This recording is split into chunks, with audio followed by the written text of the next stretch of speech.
5 సంవత్సరాల చివరిలో ఏదైతే మేము శాంక్షన్ చేసిన రోడ్లు కానివ్వండి, మేము ప్రపోజల్స్ పెట్టిన రోడ్లు కానివ్వండి, జగన్మోహన్ రెడ్డి గారు అధికారంలో ఉన్నప్పుడుగా వైఎస్ఆర్ కాంగ్రెస్ పార్టీ అధికారంలో ఉన్నప్పుడు శాంక్షన్ అయిన రోడ్లని ఈరోజు వాళ్ళు కొబ్బరికాయలు కొట్టి ఏదో కూటమి ప్రభుత్వం ఆధ్వర్యంలో జరిగిందని చెప్పని ఈరోజు అబద్ధపు ప్రచారాలు చేసుకుంటున్నారు. ఈరోజు ప్రజల దగ్గరికి వెళ్లకుండా ప్రజల దగ్గరికి ఎక్కడికి వెళ్తే మమ్మల్ని సూపర్ 6 హామీల గురించి అడుగుతారేమో అని చెప్పిన ఒక భయంతో ఈరోజు కూటమి నాయకులు ఎవరు కూడా ప్రజల దగ్గరికి వెళ్ళలేని పరిస్థితి ఈరోజు ఈ రాష్ట్రంలో మరీ ముఖ్యంగా మా తూర్పు నియోజకవర్గంలో ఉంది. ఎందుకంటే మా తూర్పు నియోజకవర్గంలో ఒక విశేషం ఉంది. చంద్రబాబు ఒకటి చెప్తే మా ఎమ్మెల్యే 2 చెప్తారు.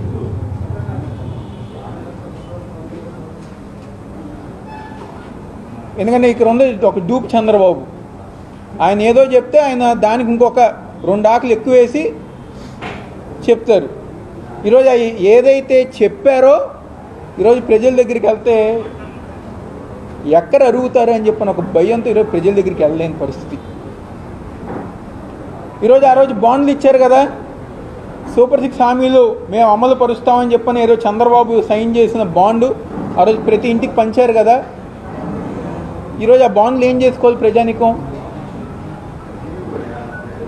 మీరు ఇచ్చిన బాండ్ని ఏం చేసుకోమంటారని చెప్పని ఈరోజు ప్రజానికం ప్రతి ఒక్కరి గారు అడుగుతున్నారు. ఆ రోజు పొద్దున్న లెగిస్తే రామ్మోహన్ కానివ్వండి, అనురాధ గారు కానివ్వండి, పొద్దున్న లెగిస్తే ఫోన్ చేసేవారు అందరికీ.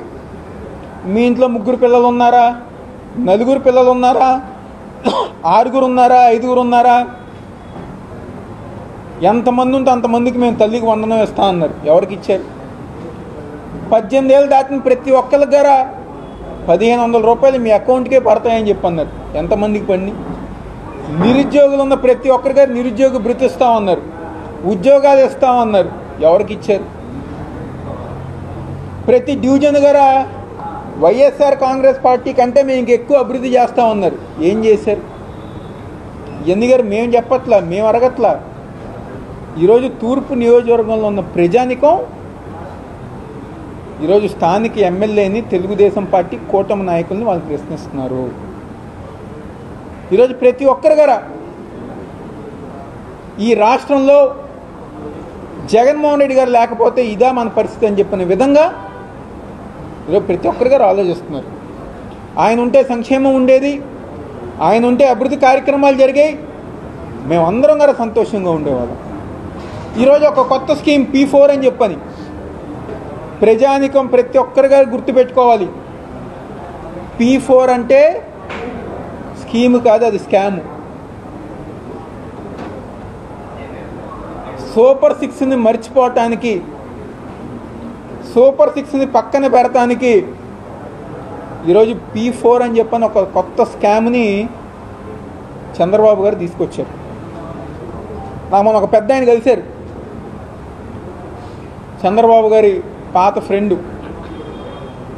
మీ ఆంధ్ర ప్రజలు, ఆయన తెలంగాణ, మీ ఆంధ్రప్రదేశ్ ప్రజలు అందరు గారా ఆలోచించుకోవాలి అంటే ఏ విషయం మేరంటే P4 మీరు అన్నారు. P4 అంటే ఫస్ట్ వెన్నుపోటు నందమూరి తారక రామారావు గారికి, సెకండ్ పోటు 99లో వాజ్పేయికి, 3వ పోటు 2014 చంద్రబాబు పొడిశారు. ఆయన క్లారిటీగా ఉన్నారు, కానీ ప్రజానికం మీరే క్లారిటీగా లేరని చెప్పని ఒక పెద్ద ఆయన